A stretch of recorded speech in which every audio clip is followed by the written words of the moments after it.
오늘 우리에게 주신 하나님의 말씀은 출애굽기 3장 1절에서 14절의 말씀입니다.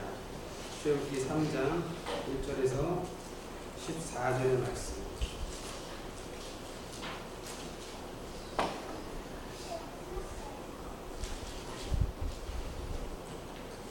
구약성경 84페이지입니다. 출애굽기 3장 1절에서 14절의 말씀 제가 봉독해 드리겠습니다. 모세가 그의 장인 미디안 제사장 이드로의 양떼를 치더니 그 떼를 방을 서쪽으로 인도하여 하나님의 산 호렙에 이르매 여호와의 사자가 떨기나무 가운데로부터 나오는 불꽃 안에서 그에게 나타나시니라. 그가 보니 떨기나무에 불이 붙었으나 그 떨기나무가 사라지지 아니하는지라.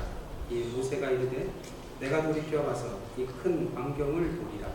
떨기나무가 어찌하여 타지 아니하는고 하니 그때에 여호와께서 그가 보려고 돌이켜 오는 것을 보신지라. 하나님이 떨기나무 가운데서 그를 불러 이르시되 모세야 모세야 하시매 그가 이르되 내가 여기 있나이다. 하나님이 이르시되 이리로 가까이 오지 말라. 내가 선 곳은 거룩한 땅이니 내 발에서 신을 벗으라. 또 이르시되 나는 내 조상의 하나님이라. 하나님이니 아브라함의 하나님, 이삭의 하나님, 야곱의 하나님이니라. 모세가 하나님 배웠기를 두려워하여 얼굴을 가리매 여호와께서 이르시되 내가 애굽에 있는 내 백성의 고통을 분명히 보고 그들이 그들의 감독자로 말미암아 부르짖음을 듣고 그 근심을 알고 내가 내려가서 그들을 애굽인의 손에서 건져내고 그들을 그 땅에서 인도하여 아름답고 광대한 땅, 젖과 꿀이 흐르는 땅, 곧 가나안 족속, 헷 족속, 아모리 족속, 그리스 족속, 히위 족속, 여부스 족속의 지방에 데려가려 하노라. 이제 가라. 이스라엘 자손의 부르짖음이 내게 달하고 애굽 사람이 그들을 괴롭히는 학대도 내가 보았으니 이제 내가 너를 바로에게 보내어 너에게 내 백성 이스라엘 자손을 애굽에서 인도하여 내게 하리라. 모세가 하나님께 아뢰되 내가 누구이기에 바로에게 가며 이스라엘 자손을 애굽에서 인도하여 내리이까. 하나님이 이르시되 내가 반드시 너와 함께 있으리라.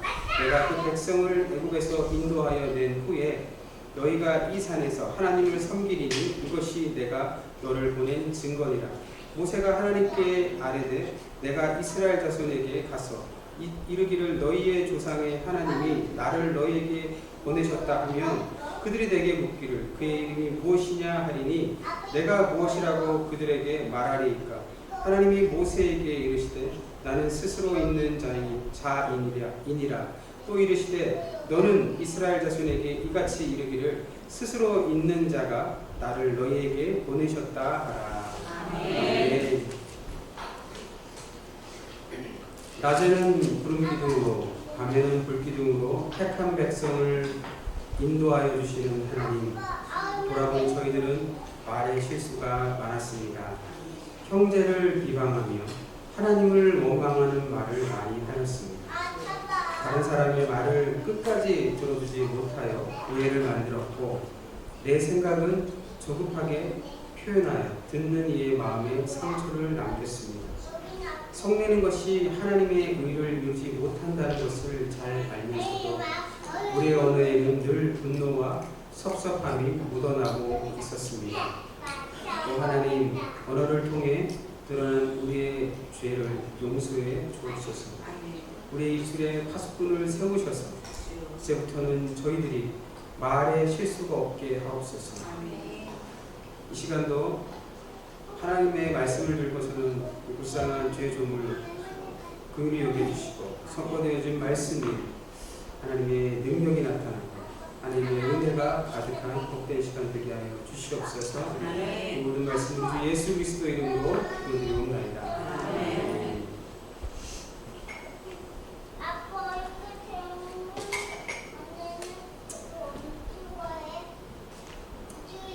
사랑하는 성도 여러분, 한 주간도 잘 지내셨지요? 평안하셨지요? 평안 안 하셨나봐요. 네. 일단 뭐 더우셔서 그런가?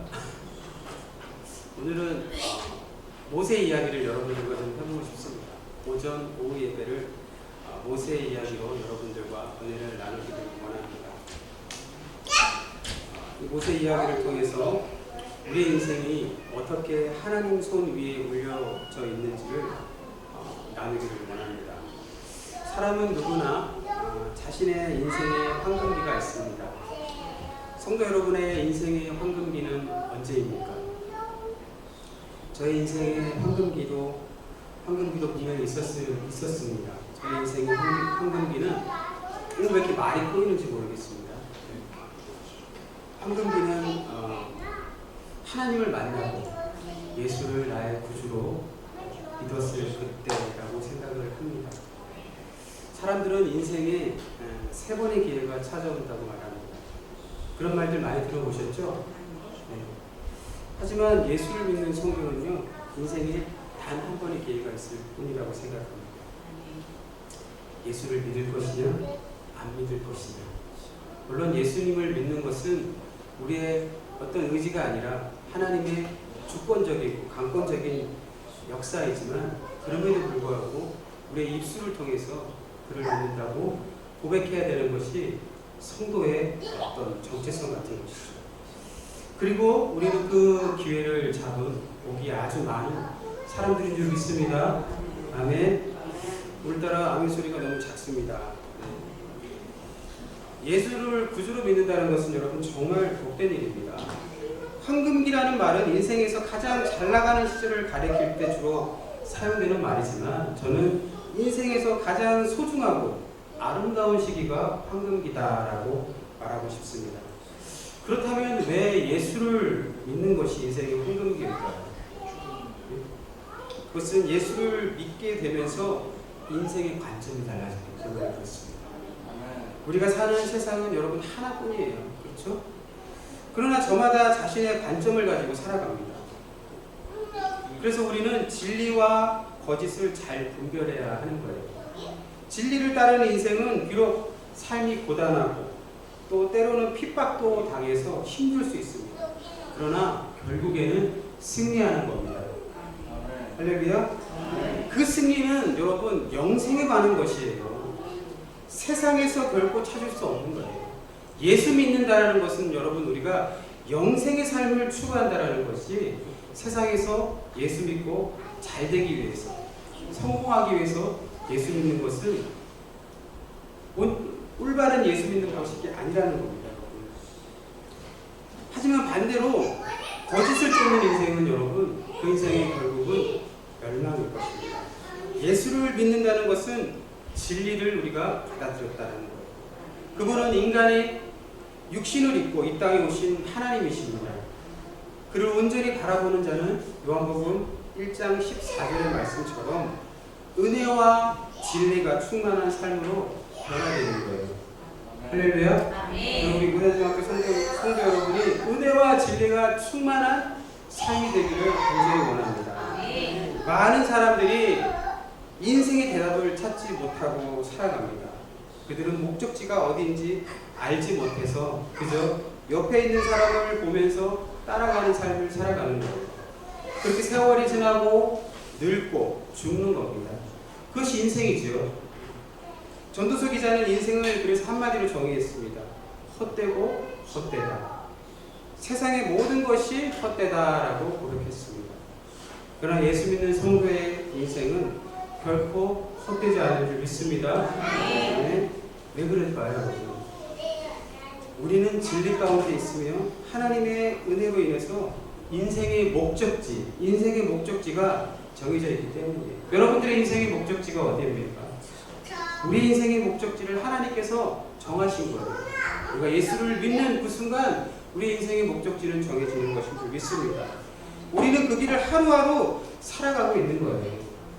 매일 반복되는 것처럼 보이는 우리의 인생이지만 우리의 삶은 하나님 나라를 향해서 한 걸음 한 걸음 나아가고 있는 줄 믿습니다. 모세의 인생은 크게 3파트로 나뉘어져 있어요. 모세는 이 땅에서 120세를 살았습니다. 정확하게 40년씩 3파트의 삶을 살았어요. 첫 번째 40년은 이집트의 왕자로 살았습니다. 그리고 두 번째 40년은 미디안 광야에서 목동으로 살았습니다. 그리고 마지막 40년은 하나님의 사역자로 이스라엘 백성, 이스라엘 민족의 지도자로 살았습니다. 그것은 우리가 모두 잘 알고 있는 모세의 이야기입니다. 그렇다면 모세의 인생의 황금기는 언제일까요? 그것은 해석하는 사람에 따라 다를 겁니다.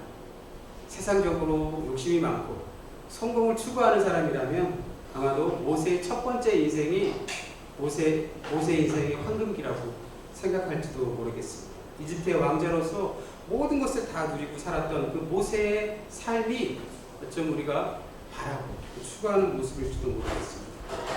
또 어떤 사람은 모세의 마지막 40년, 민족의 지도자로서 또 하나님의 충직한 일꾼으로서 살았던 그 위대한 지도자 모세의 40년이 인생의 황금기라고 말할지도 모르겠습니다. 아마도 제 생각에는 아무도 두 번째 미디안 광야에서 이름도 없고 누구 하나 알아주지 않는 무명으로 살았던 모세의 인생에는 관심이 없을지도 모르겠습니다. 왜냐하면 우리는 그런 인생을 기대하지 않기 때문에 그렇습니다. 그러나 저는 이 두 번째 이야기가 모세 이야기의 황금기이며 모세 이야기에서 가장 아름다운 날이라고 생각합니다.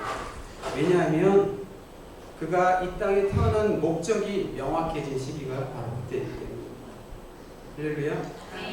사람들은 자신의 이름을 높이기 원합니다. 요한일서 2장 15절에서부터 17절에 이런 말씀이 있습니다. 이 세상이나 세상에 있는 것들을 사랑하지 말라. 누구든지 세상을 사랑하면 아버지의 사랑이 그 안에 있지 아니하니 이는 세상에 있는 모든 것이 육신의 정욕과 안목의 정욕과 이생의 자랑이니 다 아버지께로부터 온 것이 아니요 세상으로부터 온 것이라. 이 세상도 그 정욕도 지나가되 오직 하나님의 뜻을 행하는 자는 영원히 거하느니라. 할렐루야. 사람들은 자신의 존재를 드러내며 자신을 증명합니다. 그러나 그것은 오늘 말씀처럼 하나님의 뜻이 아니라고 했습니다. 그럼에도 불구하고 우리의 삶을 한번 돌아보십시오. 여러분 어떻습니까?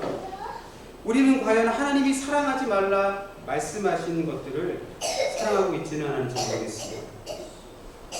모세의 첫 번째 40년이 이와 같은 이생의 자랑을 추구하는 인생이었습니다.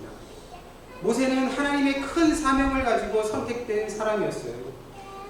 그가 이집트 왕자로 살았던 시절은요, 그의 인생의 진정한 황금기는 아니었습니다. 사람은 무언가를 소유해야 만족하는 그런 존재인 것 같습니다. 그리고 가지고 있는 것으로 자신의 인생을 자랑합니다. 하지만 많이 가지려는 마음을 가질수록 인간은 교만해지는 거죠. 교만한 자는 절대로 하나님께 쓰임받지 못합니다. 왜냐하면 그들은 하나님께서 행하신 일을 인정하지 않기 때문입니다. 모든 것이 자신의 능력이라고 말하기 때문에 그렇습니다. 그 대표적인 사람이 이스라엘의 첫 번째 왕 사울입니다. 그는 하나님께서 지명하여 세운 이스라엘의 첫 번째 왕이었습니다. 하나님께서 그를 처음으로 이스라엘의 왕으로 세운 그 이유가 뭔지 아십니까, 여러분? 겸손했기 때문입니다. 그가 겸손한 자였기 때문입니다. 하지만 그가 왕의 자리를 오른 후에 그 왕의 권세를 누리면서 처음 하나님 앞에 받았던 그 마음을 잃어버린 거죠. 교만해진 겁니다. 하나님은 교만한 자를 통해서 역사하지 않는 겁니다. 이집트 왕자로 모세의 첫 번째 40년에 대한 하나님의 계획은 무엇이었을까요? 그것은 그를 지키고 보호하기 위한 것이 하나님의 계획이었습니다. 오늘 찬양에도 있었지만 그를 지키고 보호하는 것, 그것이 하나님의 계획이며 섭리였습니다. 하지만 모세는 그것을 알지 못했어요. 그래서 그는 자신의 능력으로 하나님의 백성을 위해서 무엇인가 할 수 있다라는 교만한 마음을 가지게 된 겁니다. 그렇게 자신의 뜻을 호기롭게 펼쳤지만 그 일로 인해서 그는 도망자가 되어서 미디안 왕에까지 도망가게 되었습니다. 그렇게 40년의 세월을 또 보내게 된 것입니다. 어쩌면 하나님께서는 우리의 미숙함도 하나님의 계획 속에 선용되는 것 같습니다. 비록 모세의 행동이 경솔하고 하나님의 뜻에 부합되지 않았을지라도 그의 순수함을 하나님께서 인정했다고 믿습니다. 이러한 모세의 미숙함도 하나님의 계획 속에 있었습니다. 이렇게 말하면 숙명론처럼 들릴까봐 조심스럽습니다. 로마서 8장 28절에 하나님은 하나님을 사랑하는 자, 곧 그의 뜻대로 부르심을 입은 자들에게는 모든 것이 합력하여 선을 이룬다라는 말씀이 있습니다. 하나님의 뜻은 시간이 지나고 또 사건이 지난 후에야만 해석이 되는 것이죠. 그래서 하나님의 계획은 시간이 지난 후에 더욱 선명하게 드러나는 겁니다. 그래서 여러분 우리 인생에 많은 오해와 낙담이 있는 것 같아요. 하지만 하나님의 사람은 인생의 설계자가 하나님이심을 인정하는 사람인 줄 믿습니다. 우리의 인생의 설계자는 하나님이십니다. 그것을 믿는 고산중학교 성도님들이 되기를 간절히 원합니다. 모세의 두 번째 40년은 철저하게 무명으로 살았던 시간이었습니다. 그는 미디안에서 평범한 목동으로 양을 돌보고 살았습니다. 사람들은 미디안 광야에서 무명으로 보낸 40년의 시간을 의미 없는 시간이라고 생각할지도 모르겠습니다. 하지만 미디안 광야에서 모세는 40년 동안 하나님의 사역자가 되기 위한 연단의 시간을 보냈습니다. 성경에서 40이라는 숫자는 여러분 연단의 숫자예요. 연단은 과정입니다. 우리 모든 인생은 과정이 있는 거예요. 과정이 없고 그 과정을 지나쳐버리면 항상 문제가 생기고 탈이 나는 것입니다. 연단이 없는 인생은 진정한 인생이 될 수 없다고 생각합니다. 그럼에도 불구하고 우리는 그 연단을 싫어합니다. 피하고 싶어합니다. 연단을 피하면 여러분 성장이 없어요. 신앙에도 분명한 연단의 시간이 필요한 적이 있습니다. 우리는 연단을 통해서 더 단단해지고 굳건해지는 것입니다. 하지만 그 연단의 시간을 견디는 것은 참으로 어려운 것이죠. 그걸 잘 견디고 또 그 시간이 지나면 비로소 하나님의 뜻이 우리 앞에 다가와 있을 줄 믿습니다. 이집트 왕자로서 40년을 살았던 이 사람 모세는요, 한순간의 무명의 삶으로 그 인생이 바뀌어버립니다. 여러분, 그걸 받아들이기가 쉽지 않았을 거예요. 그렇지 않습니까?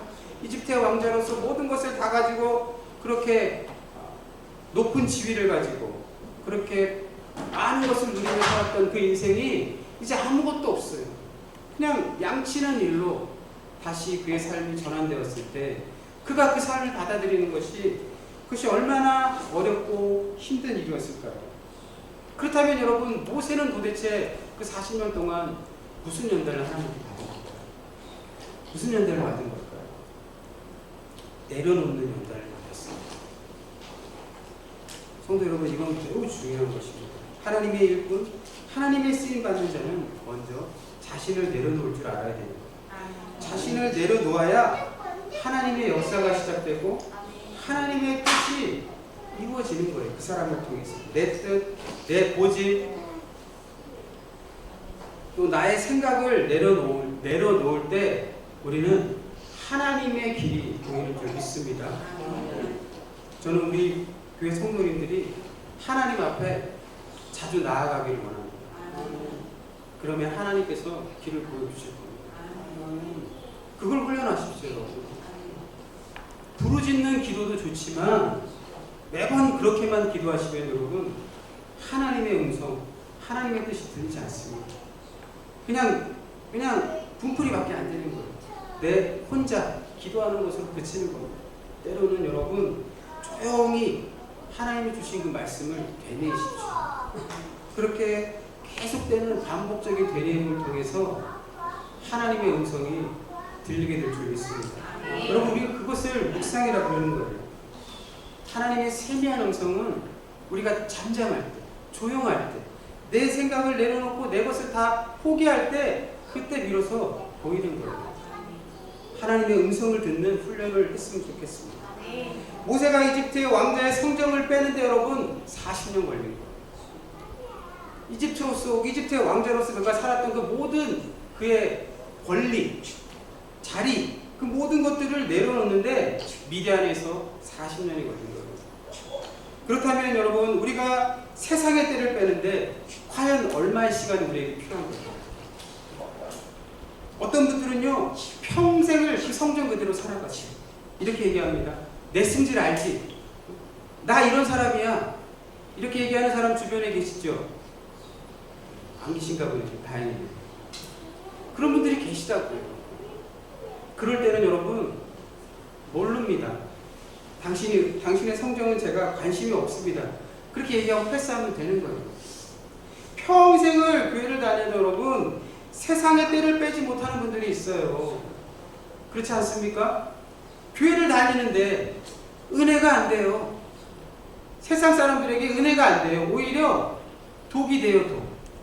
교회 다니는 사람이 왜 저래? 그런 말만 듣는단 말입니다. 여러분. 왜 그럴까요, 여러분? 이렇게 나와서 예배드리고 얼마나 좋습니까? 하나님의 말씀 듣고. 그런데 그냥 요 교회 문을 나가는 순간 다시 그냥 지킬 박사와 하이드처럼 확 바뀌어버리는 거예요. 교회 안에 있을 때는 정말 저렇게 교양이 많은 사람이 없고 저렇게 인품이 좋은 분이 없는데 세상에 나가면 완전히 180도 달라지는 거예요. 왜 그럴까요, 여러분? 하나님의 말씀을 글로만 접하기 때문에. 글로, 텍스트로.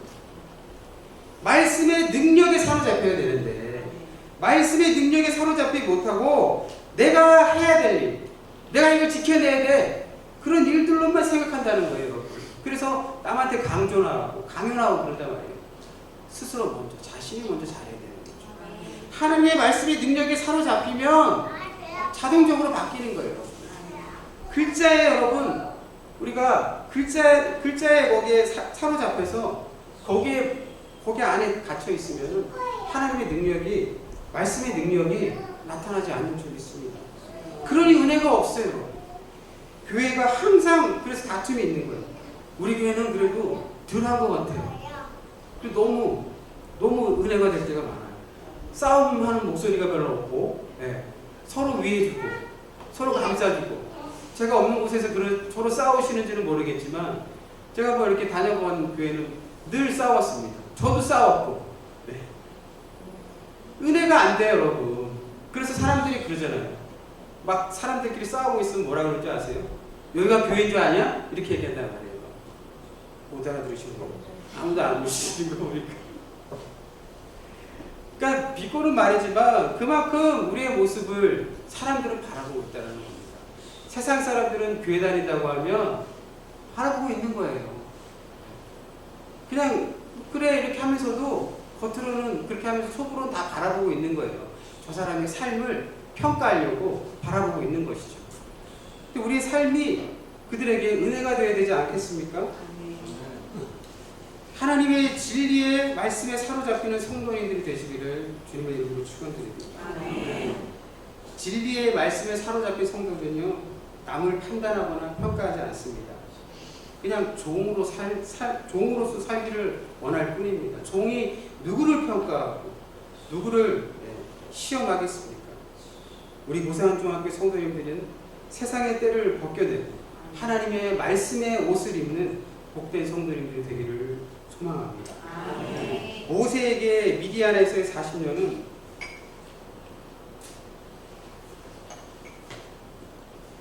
정말 지루하고 의미 없는 시간처럼 보였을 것입니다. 그러나 우리는 이것을 반드시 알아야 됩니다. 하나님은 여러분 단 하루도 모세의 인생 속에 단 하루도 그 지루함이 단 하루도 모세를 생각하지 않으신 날이 없으신 줄 믿으시기를 바랍니다. 하나님은 한순간도 모세의 인생에서 떠나간 적이 없으신 하나님이십니다. 모세의 그 하나님은 오늘 우리 인생에도 단 한순간도 떠나신 적이 없으신 하나님이십니다. 믿으십니까? 이걸 믿어야 되는 거예요. 신앙생활 속에서 우리를 가장 곤혹스럽게 하고 절망하게 하는 게 무엇인 줄 아세요, 여러분? 아무 일도 일어나지 않는 현실이에요. 아무 일도 일어나지 않는 현실. 예수 믿었으면 뭔가 좀 멋지고 좀 좋은 일이 일어나야 되는데 아무 일도 일어나지 않아요. 오히려 안 좋은 일들만 더 많이 생기는 거예요. 그게 우리가 신앙생활하면서 당혹스러워하는 거예요. 뭐지? 내가 뭐 믿음 생활 잘못하고 있나? 이렇게 스스로 자책하게 되는 거란 말입니다. 하나님의 음성은 들리지 않고 의미 없는 시간들만 지나가는 것 같은 거예요. 내가 뭐하러 교회를 다니는 거지? 내가 신앙생활하는 목적이 뭐지? 퀘스천 마크만 계속해서 우리 삶 속에 늘어나는 것이죠. 모세는 미디안에서 그렇게 40년을 살았던 거예요. 40년. 내가 이집트의 왕자였는데, 아니 이렇게 내가 무슨 큰 잘못을 저지른 것도 아닌데 40년 동안 내가 이렇게 미디안에서 무명의 삶을 살아가야 된다는 게 얼마나 답답하고 정말 막막한 현실이었겠습니까? 오늘 하나님을 만나기 전까지 모세의 인생은 여러분 동굴 속에 살아가는 거예요. 계속 동굴을 파는 인생인 거예요. 그러나 하나님께서 부르신 자의 인생은요 결코 동굴의 삶을 살지 않는다는 것을 믿으시기 바랍니다. 우리는 터널의 인생을 사는 거예요. 그것이 긴 터널일 수 있고 짧은 터널일 수 있습니다. 긴 터널일지라도 결국에는 그 끝이 있는 거예요. 그 끝에는 빛이 있는 거예요. 여러분. 탈출구가 있는 겁니다. 여러분. 우리는 동굴을 사는 게 아닌 거예요. 하나님의 백성은 동굴의 인생을 살아가지 않습니다. 비록 내 눈앞에 펼쳐있는 현실이 막막하고 답답하고 아무것도 없기, 아무 일도 일어나지 않기 때문에 목적이 잃어버린 것 같은 인생일지 몰라도 여러분 하나님 믿고 따라가시면 돼요. 따라가시다 보면요 결국 그 터널의 끝이 보입니다. 그 터널의 끝에 누가 있습니까? 하나님이 계신 거예요. 하나님을 만나는 겁니다. 여러분. 오늘 모세가 그렇게 그 터널의 끝 40년의 끝에서 누구를 만났습니까? 하나님을 만났습니다. 할렐루야. 하나님을 만난 거예요. 여러분. 하나님을 만난다는 게 여러분 어떤 의미가 있는 거예요? 하나님을 만나는 것은 여러분 우리 인생에 해답을 찾게 되는 거예요. 해답이 없어서 정말 답답하고 또 어디로 가야 될지 모를 때 그때 하나님을 만나면 우리에게 길이 보이는 줄 믿습니다. 오늘 본문에서 모세는요 하나님의 인도하심을 따라 호렙산으로 나아가게 되었습니다. 하나님은 그를 불에 타도 사그라지지 않는 떨기나무로 그를 인도하셨어요. 여러분 이런 생각 한번 해보셨어요? 하나님께서는 왜 불에 타도 사라지지 않는 그런 떨기나무로 그를 인도하셨을까?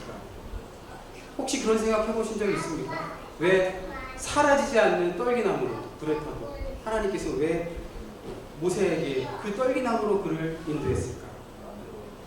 이것이 우리가 하나님을 믿어야 하는 본질적인 이유입니다. 세상의 모든 것은 여러분 시간이 지나면 소멸되는 거예요. 사라집니다. 더군다나 불에 타는 것은요 더욱 빨리 소멸되고 사라져야 되는 거예요. 정상적인 건 여러분 그 떨기나무가 불에 타서 소실돼 사라져야 되는 것이죠. 그러나 사라지지 않는 것으로 하나님께서 모세를 인도하셨다라는 겁니다. 그것이 우리가 하나님을 믿어야 하는 이유인 것입니다. 그분이 영원한 분이시기 때문에. 할렐루야. 오직 그분만이 원인과 결과에 묶이지 않는 유일한 분이시기 때문인 것입니다. 세상의 모든 것은 시간과 공간을 지배를 받으며 원인과 결과에 묶여 있는 거예요. 즉 영원하지 못하다라는 겁니다. 욥기를 보십시오. 욥은 동방의 의인이라고 했습니다. 그는 자식들이 혹여라도 하나님께 범죄할까봐 매번 자식들의 생일 잔치가 있을 때 번제를 드렸던 사람입니다. 그러나 갑작스럽게 어느 날 모든 재산이 다 날아가 버렸어요. 그리고 10명의 자식들이 다 죽어버렸습니다. 누가 이 고난을 감당할 수 있겠습니까? 욥도 이 고난을 감당할 수 없는 겁니다. 여러분. 하지만 욥은 도무지 자신에게 벌어진 이 정말 참혹한 이 현실을 그리고 이 현실의 원인을 찾을 수가 없는 거예요. 결국 그는 하나님께 따져 묻습니다. 하나님 나타나셔서 나에게 벌어진 이 정말 이 말도 안 되는 이 고난의 이 원인이 무엇인지 내가 죄를 져서 그랬는지 그 원인이 무엇인지 답해 주십시오라고 하나님께 따져 묻습니다. 하나님께서 나타나셨습니다. 그런데 하나님은 여러분 욥이 궁금해하는 대답을 하지 않으세요.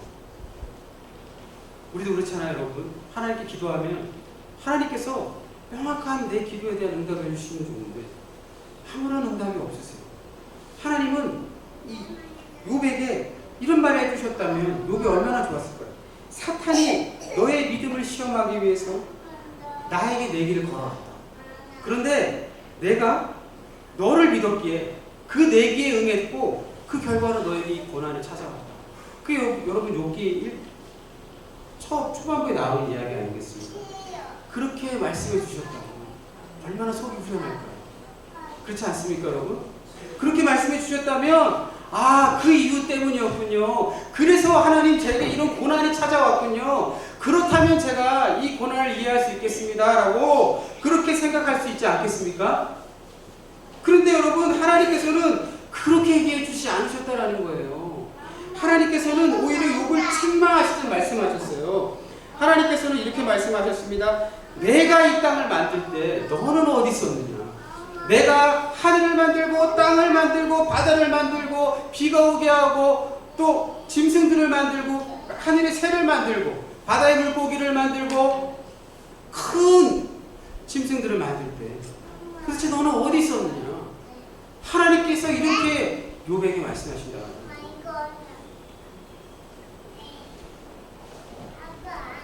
그리고 이 세상이 이렇게 잘 순조롭게 돌아가게 하는데 너는 이 원리를 어떻게 알고 있느냐라고 하나님께서 욥에게 물으신다는 거예요.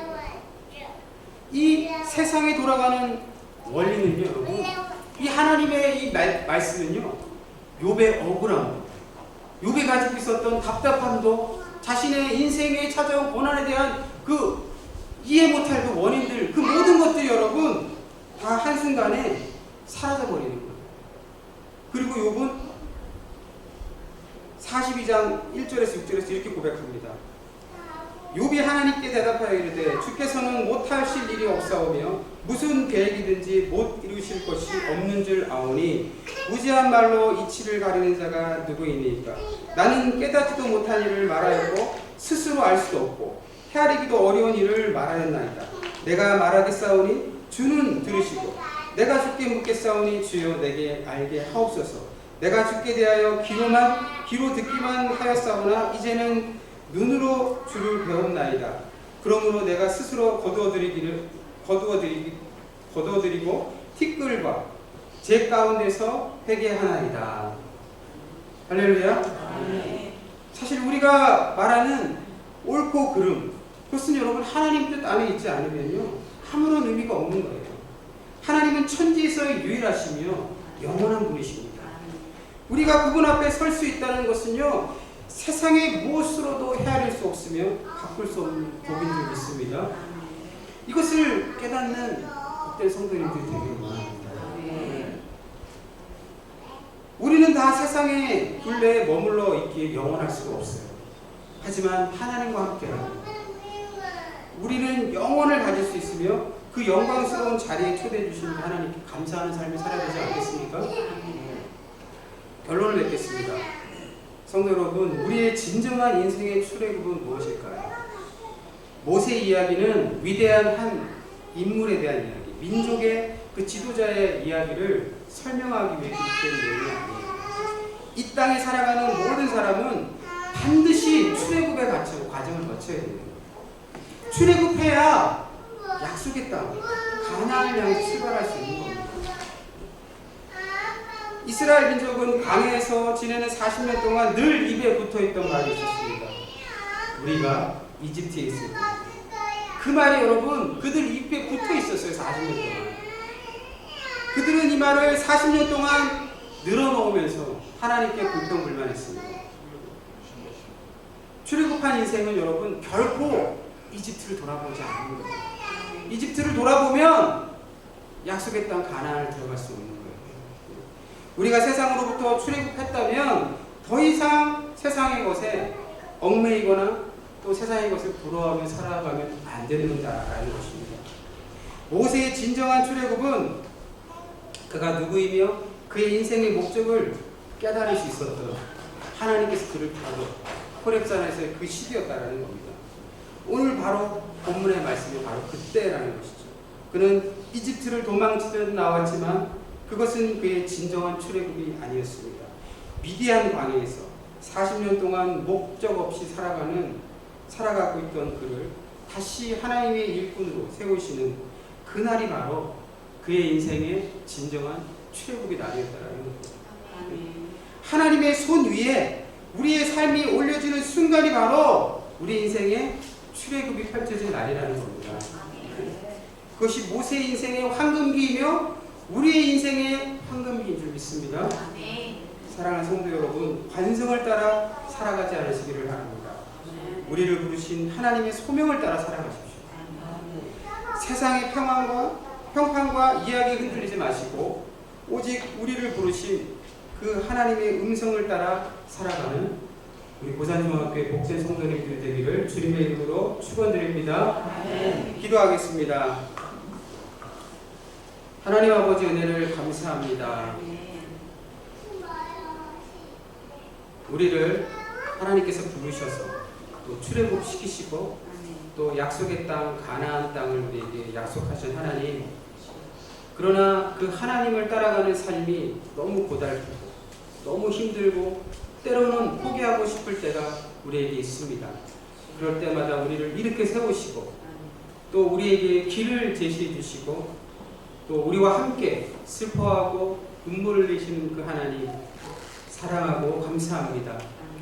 우리를 부르신 그 하나님과 함께 동행할 수 있는 복된 인생이 되기를 소망하오니 우리의 손을 꼭 붙잡고 우리에게 허락하신 그 목적지를 향해 한 걸음 한 걸음 나아가게 하여 주시옵소서. 감사합니다. 예수님의 이름으로 기도드립니다.